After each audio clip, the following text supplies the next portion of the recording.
आप बीजेपी से हैं, आप बताइए, आप इनकी बात क्यों नहीं सुन रहे हैं? क्यों आम जनता को परेशानी का सामना करना पड़ रहा है? नहीं, मैं सुन रहा हूँ, बहुत गंभीर तरीके से इनकी बातें मैं सुन रहा हूँ, लेकिन सबसे बड़ा सवाल ये है, और जो हमें लगता है कि किसानों की आड़ में, किसानों की ओट में कुछ लोग अपना निजी हित साधना चाहते हैं। लेकिन एक बात दूसरी भी है कि लोकतंत्र में जो लोकप्रिय सरकारें हैं, बहुत सारे फैसले ऐसे लेती हैं जिनमें कुछ समूह, कुछ लोग हो सकता है असहमत हों।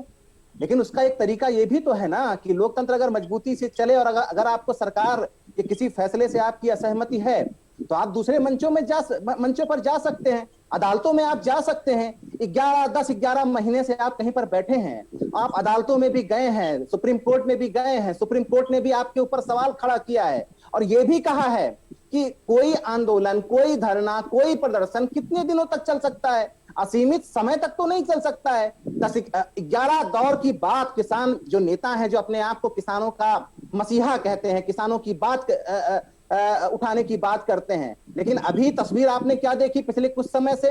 दिल्ली में किस तरीके से अराजकता फैलाई गई, अभी किस तरीके से वहां पर मर्डर हुआ, आप अच्छी तरीके से देख सकते हैं, जान सकते हैं, समझ सकते हैं। लखीमपुर खीरी में क्या हुआ? तो क्या आप किसी समूह को एक असीमित काल तक अराजकता फैलाने की इजाजत दे सकते हैं? सबसे बड़ा सवाल ये। दूसरी बात, सबसे अहम बात, आप कहते हैं कि बातचीत नहीं हो रही।